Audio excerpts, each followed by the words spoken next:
ಖಾಸಗಿ ಬಸ್ ದ್ವಿಚಕ್ರ ವಾಹನಕ್ಕೆ ಡಿಕ್ಕಿ ಹೊಡೆದು ಚಿಂತಾಮಣಿ ಗ್ರಾಮಾಂತರ ಪೊಲೀಸ್ ಠಾಣೆಯ ವಾಹನ ಚಾಲಕ ಸ್ಥಳದಲ್ಲೇ ಮೃತಪಟ್ಟಿರುವ ಘಟನೆ ಇಂದು ಬೆಳಗ್ಗೆ ಸಂಭವಿಸಿದೆ.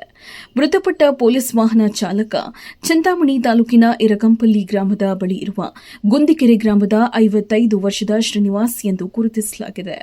ಸುಮಾರು ದಿನಗಳಿಂದ ಚಿಂತಾಮಣಿ ಗ್ರಾಮಾಂತರ ಪೊಲೀಸ್ ಠಾಣೆಯ ಜೀಪ್ ಚಾಲಕನಾಗಿ ಕರ್ತವ್ಯ ನಿರ್ವಹಿಸುತ್ತಿದ್ದ ಶ್ರೀನಿವಾಸ್ ಇಂದು ಬೆಳಗ್ಗೆ ತಮ್ಮ ಗ್ರಾಮದ ತೋಟದಲ್ಲಿ ಕೆಲಸ ಮುಗಿಸಿ ತನ್ನ ದ್ವಿಚಕ್ರ ವಾಹನದಲ್ಲಿ ಪೊಲೀಸ್ ಕರ್ತವ್ಯಕ್ಕೆ ಹಾಜರಾಗುತ್ತಿದ್ದ ವೇಳೆ ಚಿಂತಾಮಣಿ ನಗರದ ಶಿಡ್ಲಘಟ್ಟ ರಸ್ತೆಯ ಚೆಮನೂರು ಜ್ಯುವೆಲರ್ಸ್ ಮುಂಭಾಗ ಖಾಸಗಿ ಬಸ್ ಡಿಕ್ಕಿ ಹೊಡೆದ ಪರಿಣಾಮ ಸ್ಥಳದಲ್ಲೇ ಪೊಲೀಸ್ ವಾಹನ ಚಾಲಕ ಶ್ರೀನಿವಾಸ್ ಮೃತಪಟ್ಟಿದ್ದಾನೆ.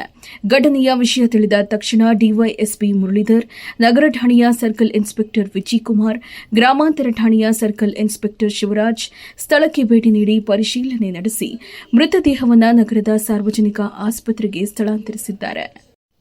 ಪೊಲೀಸ್ ವಾಹನ ಚಾಲಕ ಶ್ರೀನಿವಾಸ್ ನಿಧನಕ್ಕೆ ಜಿಲ್ಲಾ ರಕ್ಷಣಾಧಿಕಾರಿಗಳಾದ ಕುಶಾಲ್ ಚೌಕ್ಸೆ, ಡಿವೈಎಸ್ಪಿ ಮುರಳೀಧರ್, ಚಿಂತಾಮಣಿ ನಗರಸಭೆಯ ಪೌರಾಯುಕ್ತರಾದ ಜಿಎನ್ ಚಲಪತಿ ಸಂತಾಪವನ್ನು ಸೂಚಿಸಿದ್ದಾರೆ.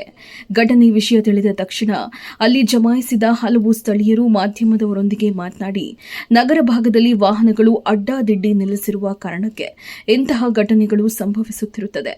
ಹಾಗಾಗಿ ಸಂಬಂಧಪಟ್ಟ ಇಲಾಖೆಗಳು ನಗರ ಭಾಗದಲ್ಲಿ ಅಡ್ಡಾದಿಡ್ಡಿ ಹಾಗೂ ಮುಖ್ಯ ರಸ್ತೆಗಳ ಅಕ್ಕಪಕ್ಕದಲ್ಲಿ ನಿಲ್ಲಿಸುವ ವಾಹನಗಳ ಮಾಲೀಕರ ವಿರುದ್ಧ ಕಠಿಣ ಕ್ರಮ ಜರುಗಿಸಬೇಕೆಂದು ಸಂಬಂಧಪಟ್ಟ ಇಲಾಖೆಗಳಿಗೆ ಮನವಿ ಮಾಡಿಕೊಂಡಿದ್ದಾರೆ.